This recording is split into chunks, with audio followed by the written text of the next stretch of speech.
ഇന്നത്തെ സിനിമാ വാർത്തകളിലേക്ക് ഇവർക്കും സ്വാഗതം. ഒരുപാട് മാസങ്ങളെടുത്ത് ചിത്രീകരിക്കുന്ന മഹേഷ് നാരായണൻ സിനിമയ്ക്ക് ശേഷം മമ്മൂട്ടി ഒരുപാട് സിനിമകൾ തുടർച്ചയായിട്ട് കമ്മിറ്റ് ചെയ്യുന്നു എന്നൊരു റിപ്പോർട്ട് ആഴ്ചകൾക്ക് മുന്നേ തന്നെ പുറത്തു വന്നതാണ്. ഇന്നിപ്പോഴത്തെ ഒരു പ്രതീക്ഷിക്കാത്ത മമ്മൂട്ടി സിനിമയുടെ കോംബോ അപ്ഡേറ്റ് പുറത്തു വന്നിരിക്കുകയാണ്. അത് പ്രകാരം നടി പാർവതി തിരുവോത്ത് ആദ്യമായിട്ട് സംവിധാനം ചെയ്യുന്ന സിനിമയിൽ മമ്മൂട്ടി നായകനായിട്ട് എത്തുന്ന എന്നൊരു റിപ്പോർട്ടാണ് പുറത്തു വന്നിരിക്കുന്നത്. ഈ വർഷം തന്നെ സിനിമയുടെ ഷൂട്ട് ആരംഭിക്കാനുള്ള സാധ്യതകൾ, അതല്ലെങ്കിൽ ഒഫീഷ്യൽ പ്രഖ്യാപനമെങ്കിലും വരാനുള്ള സാധ്യതകളുണ്ട് എന്നൊരു റിപ്പോർട്ടാണ് അവസാനമായിട്ട് വന്നിരിക്കുന്നത്. നേരത്തെ പുഴു എന്ന സിനിമയിൽ മമ്മൂട്ടിയോടൊപ്പം പാർവതി നായിക വേഷത്തിലെത്തിയിരുന്നു. വർഷങ്ങൾക്ക് മുന്നേ കസബ എന്ന മമ്മൂട്ടി നായകനെത്തിയ സിനിമയുടെ റിലീസ് സമയത്ത് ഒരുപാട് വിമർശനങ്ങൾ മമ്മൂട്ടി ആരാധകരിൽ നിന്ന് നേരിടുത്ത പാർവതി തിരുവോത്ത് പിന്നീട് മമ്മൂട്ടി നായകനെത്തുന്ന സിനിമയിൽ അഭിനയിച്ച മാസ് കാണിച്ചതാണ്. ഇപ്പോഴത്തെ മെഗാസ്റ്റാറിനെ നായകനാക്കി പാർവതി ഒരു സിനിമ സംവിധാനം ചെയ്യാനായിട്ടിറങ്ങുമ്പോൾ ആ പ്രോജക്റ്റിനോടുള്ള ആരാധകരുടെ സമീപനം എങ്ങനെയായിരിക്കുമെന്നാണ് നാം ഉറ്റുനോക്കുന്നത്. എന്തായാലും സിനിമയുടെ ഒഫീഷ്യൽ പ്രഖ്യാപനത്തിനായിട്ട് നമുക്ക് കാത്തിരിക്കാം.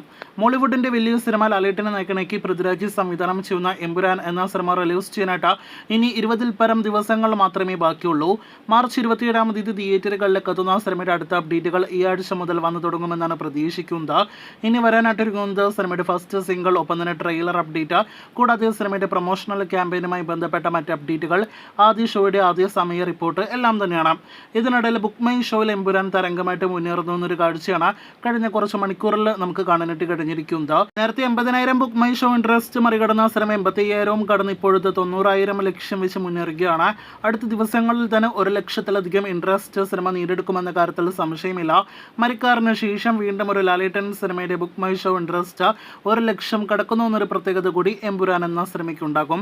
കാത്തിരിക്കാം എമ്പുരാന്റെ കൂടുതൽ വാർത്തകൾക്ക്.